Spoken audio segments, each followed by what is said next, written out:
আঙ্কেলরা এসেছো, বসো, আমি এক্ষুনি বাবাকে ডেকে দিচ্ছি।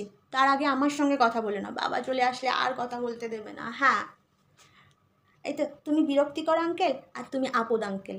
বাবা তো এটাই বলে, বাবা কি মাও বলে, ওই আপদ যতদিন আছে আমার বাবার নাকি প্রমোশন হবে না, মা বলেছে এটা।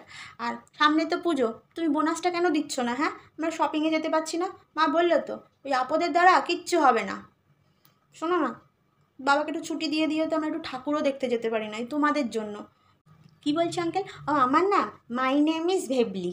হ্যাঁ, তুমি তো যখনই ফোন করো বাবা নাম্বারটা দেখেই বলে এই আপদের ফোন এসছে আবার।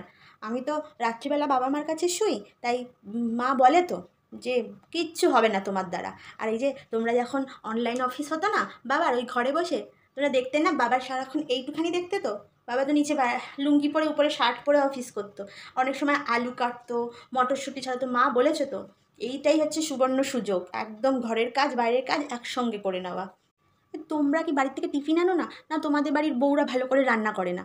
আমার মাই শুধু ভালো রান্না করে, বসে বসে টিফিনগুলো খেয়ে নাও, বাবা এসে বলে আপদগুলো খেয়ে নিয়েছে।